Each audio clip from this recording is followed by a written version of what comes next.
Assalamualaikum warahmatullahi wabarakatuh. Bismillah, alhamdulillah, wassalatu wassalamu ala rasulillah wa ala alihi wa ashabihi wa man tabi'al huda, amma ba'du. Anak sekalian yang saya cintai, saya banggakan, langsung saja kita lanjutkan pengajian kita.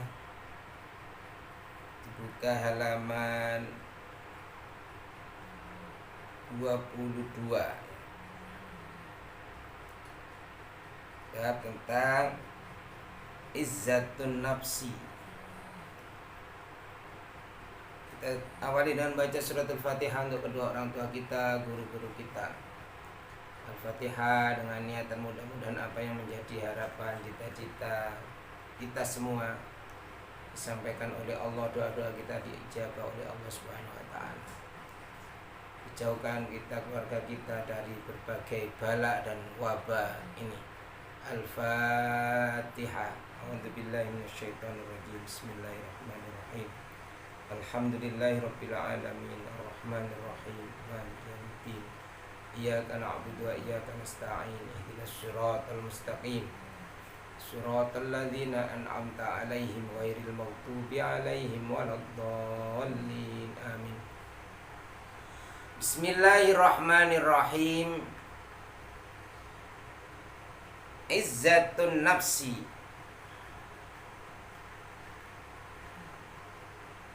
Hiya sifatun biha yaj'alul insanu nafsahu fi manazilir rif'ati wal ihtirami.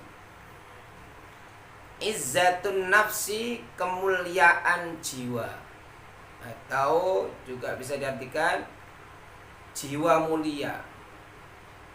Apa sih itu kemuliaan jiwa atau berjiwa mulia? Kita sering mungkin mengucapkan ini, memiliki jiwa yang mulia. Izzatun nafsi, kemuliaan jiwa atau berjiwa mulia. Apa itu jiwa mulia itu? Ia yaitu sifatun sifat. Ia yaitu sifatun sifat, biha dengannya. Dengan sifat itu, ia dengannya, ya ja'alul insanu, manusia akan menjadi, ya ja'alu, ya ja'alul insanu, manusia akan menjadikan nafsahu, dirinya. Ya ja'alul insanu, manusia akan menjadikan nafsahu, dirinya, fi manazilir rif'ati, berada dalam kedudukan yang tinggi. Fi manazilir rif'ati, berada dalam kedudukan yang tinggi, wal ihtirami, dan terhormat. Jadi apa berjiwa mulia itu, atau kemuliaan jiwa, yaitu sifat yang dengan sifat itu seseorang menempatkan dirinya pada kedudukan yang mulia, yang terhormat. Wasababuha, adapun sebabnya atau penyebabnya. Apa yang menyebabkan seseorang memiliki sifat ini, kemuliaan jiwa ini, atau berjiwa mulia? Bagaimana supaya kita ini bisa memiliki izzatun nafsi? Karena izzatun nafsi ini adalah sifat terpuji yang harus kita miliki. Maka kita harus tahu sebabnya.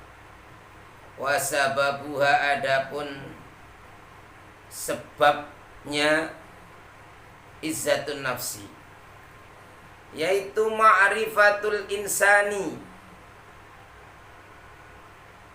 Ma'rifatul insani, pengetahuan manusia. Ma'rifatul insani, pengetahuan manusia, qadra nafsihi, tentang keberadaan dirinya. Qadra nafsihi, tentang keberadaan dirinya, yaitu seseorang menyadari, mengetahui bagaimana kemampuan dirinya. Keberadaan dirinya itu seperti apa. Kalau orang itu menyadari kemampuannya, maka dia akan bisa menjaga dirinya. Misalnya dia adalah orang yang terhormat, maka ya dia harus menyadari itu supaya dia bisa menjaga kehormatannya. Dia orang yang sudah terpandang, terpelajar. Oh, ini anak yang terpelajar. Maka dia harus kemudian kalau menyadari bahwa dirinya orang yang terpelajar, dia akan menjaga dirinya dari hal-hal yang akan mencemarkan dirinya atau menjauhkan dirinya dari hal-hal yang tidak selayaknya dimiliki oleh seorang terpelajar.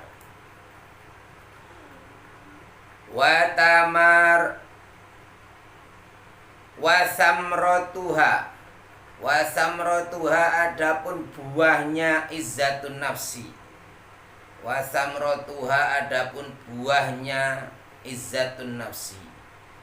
Kemuliaan jiwa itu atau jiwa mulia itu sifat yang baik. Nah, sekarang karena dia sifat yang baik, dia akan melahirkan hal-hal yang baik.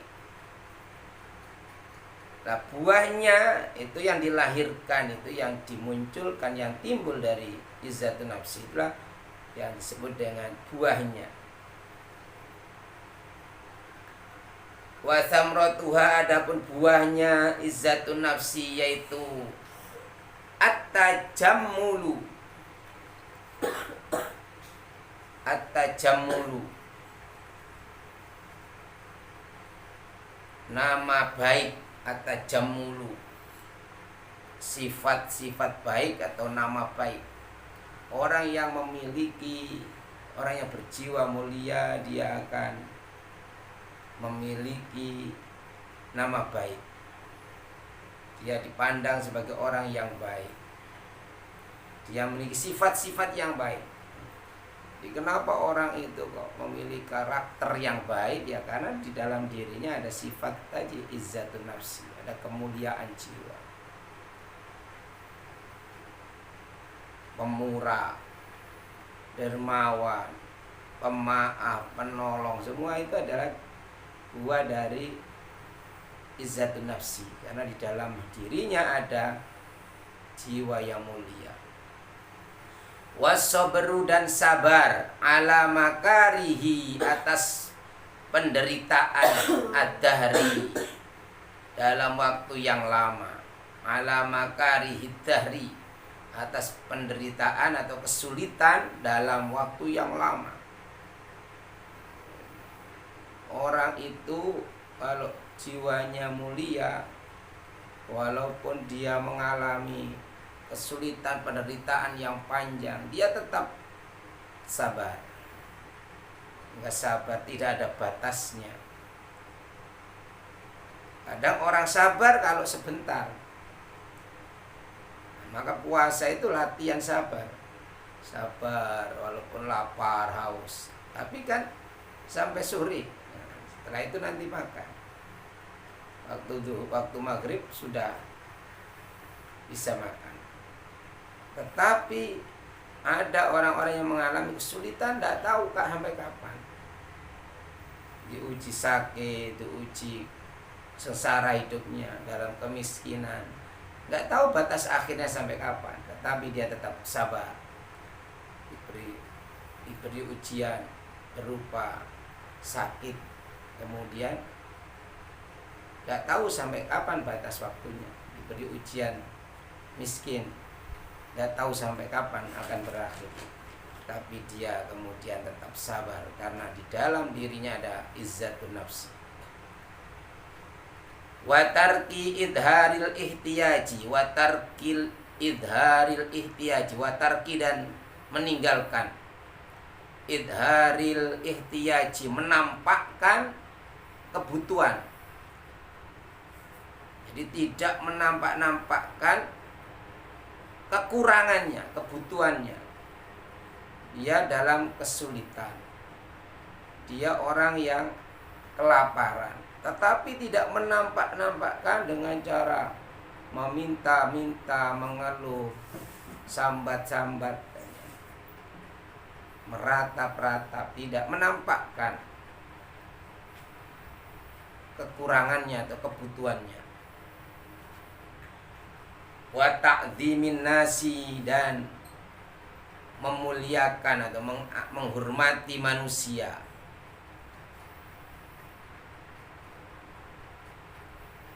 Wa ta'dzimin nasi lahu, wa ta'dzimin nasi lahu, dan manusia akan hormat lahu kepadanya. Wa ta'dzimin nasi, dan manusia akan hormat lahu kepadanya. Orang yang berjiwa mulia, dia akan dihormati orang lain, akan dimuliakan orang. Karena dia memiliki jiwa yang mulia, maka otomatis manusia akan memuliakannya. Wa ihsanullahi ilaihi, wa ihsanullahi ilaihi, dan Allah akan berbuat baik kepadanya. Allah akan membalas kebaikan-kebaikannya. Jadi itu buahnya kemuliaan jiwa itu, atau berjiwa mulia itu, dia akan dihormati oleh manusia dan diberikan balasan kebaikan oleh Allah kepadanya. Jadi dalam kalimat yang lebih simpel lagi, orang yang berjiwa mulia itu orangnya akan memiliki kesabaran, tidak menampakkan kebutuhannya, dan dia akan dimuliakan oleh manusia dan oleh Allah Subhanahu wa taala. Qala Allah taala, Allah Subhanahu wa taala berfirman, walillahil izzatu walirasulihi walil mu'minin. Allah berfirman walillahi, dan milik Allah, al-izzatu, kemuliaan itu. Walillahi, dan milik Allah, al-izzatu, kemuliaan itu. Wali rasuli, dan milik rasulnya. Walil mu'minina, dan milik orang-orang yang beriman. Jadi dalam ayat ini Allah menjelaskan bahwa sifat atau jiwa mulia itu adalah sifat orang-orang mukmin. Jiwa mulia itu adalah sifat para rasul-rasul Allah, dan kemuliaan itu adalah semuanya lillahi, milik Allah. Jadi kemuliaan itu milik Allah, milik Rasulullah, dimiliki oleh orang-orang mukmin. Maka orang yang memiliki jiwa yang mulia itu akan dimuliakan oleh Allah. Jadi setiap orang mukmin harus berjiwa mulia. Wa qala an-nabiy sallallahu alaihi wasallam, dan Nabi Muhammad sallallahu alaihi wasallam bersabda, rahimallahu imra'an arafa qadra nafsihi. Rahimallahu, Allah merahmati. Ini kalimat doa dari Nabi. Rahimallah, semoga Allah merahmati imro'an, seseorang. Rahimallah, semoga Allah merahmati imro'an, kepada seseorang. Arafa qadra nafsihi, yang mengetahui keberadaan dirinya. Orang yang menyadari akan keberadaan dirinya, kemampuannya, maka didoakan oleh Nabi akan dirahmati oleh Allah. Jadi Allah senang kepada orang yang sadar diri, mengetahui keberadaan dirinya, yaitu bahwa dia adalah hamba Allah yang harus selalu berbuat kebaikan sesuai yang diperintahkan oleh Allah. Nah sekalian, itulah yang dimaksud dengan sifat izzatun nafsi. Mudah-mudahan bisa difahami dan mudah-mudahan ada guna dan manfaat. Akhiran, wallahu muwaffiq ila aqwamit thoriq. Wassalamualaikum warahmatullahi wabarakatuh.